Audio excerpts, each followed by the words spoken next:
സദസ്സിന് നമസ്കാരം. വിശപ്പ് സഹിച്ചവനെ പച്ചവെള്ളത്തിന്റെ മധുരമറിയാൻ കഴിയൂ എന്ന ചൊല്ലുണ്ട്.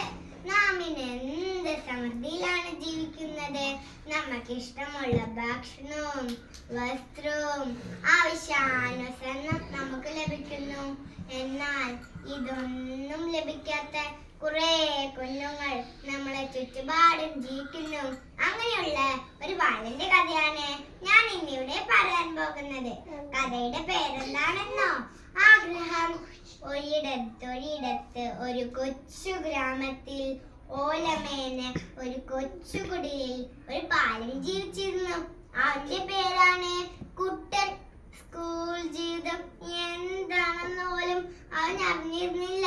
കഷ്ടപ്പാടും ദാരിദ്ര്യമായിരുന്നു അവന്റെ കൂട്ട്. ഒരു നേരത്തെ ആഹാരം പോലും കഴിക്കാനില്ലാത്ത അവന് പഠിക്കാനുള്ള ആഗ്രഹം വളരെ വലുതായിരുന്നു. അവന്റെ വിഷമം കണ്ട് തന്റെ അമ്മ അവനെ സ്കൂളിൽ ചേർത്തു. സ്കൂളിൽ ചെന്നപ്പോൾ എല്ലാവർക്കും പുതിയ ബാഗുകൾ, ചെരുപ്പുകൾ. ഇത് കണ്ട കുട്ടന്റെ മുഖത്തേക്ക് അമ്മയ്ക്ക് നോക്കാനേ കഴിഞ്ഞില്ല.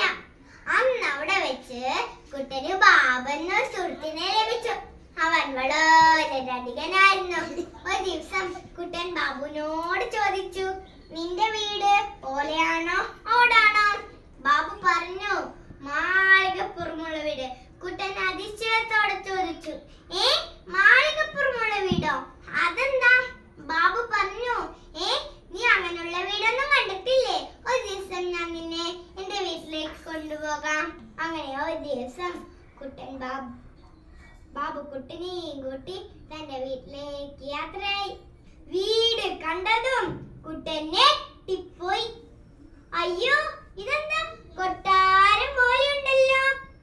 അങ്ങനെ അവർ വാതിൽ തുറന്നതും കുട്ടൻ പേടിച്ചു പോയി. കുട്ടൻ നോക്കിയപ്പോൾ അങ്ങനെയുള്ള മറ്റൊരു വീട്. അതിൽ വലിയൊരു പട്ടിക്കുട്ടി. പട്ടിക്കുട്ടിയുടെ മുമ്പിൽ എന്താണെന്നോ? വലിയൊരു പാത്രം നിറയെ ഭക്ഷണം. ഇത് കണ്ട കുട്ടന്റെ വായിൽ വെള്ളം മൂടി. ഒരിക്കൽ ടീച്ചർ എല്ലാവരോടുമായി ഒരു ചോദ്യം ചോദിച്ചു, നിങ്ങൾക്ക് ഭാവിയിൽ ആരാകണം? ഇത് കേട്ടതും കുട്ടൻ ഉറക്കെ വിളിച്ചു പറഞ്ഞു, എനിക്ക് ബാബുവിന്റെ വീട്ടിലെ പട്ടിക്കുട്ടിയാൽ മതി. ഇത് കേട്ടതും എല്ലാവരും ചുളിക്കാൻ തുടങ്ങി. എന്നാൽ ശരിയധികം നേരം ഉണ്ടായില്ല. കുട്ടന്റെ അവസ്ഥ മനസ്സിലാക്കിയ കൂട്ടുകാരും അധ്യാപകരും സഹായിച്ചു. അങ്ങനെ കുട്ടൻ കഷ്ടപ്പാടിലൂടെയും ദാരിദ്ര്യത്തോടെയും പഠിച്ചുരങ്ങളെത്തി. കൂട്ടുകാരെ, നിങ്ങൾക്ക് കഥയിൽ നിന്ന് എന്താണ് മനസ്സിലായത്? ആഗ്രഹം ഉണ്ടെങ്കിൽ മാത്രമേ നമുക്ക് ഉയരങ്ങളിലെത്താൻ സാധിക്കൂ. കുട്ടന്റെ ജീവിതം നമുക്കൊരു പ്രചോദനമാവട്ടെ.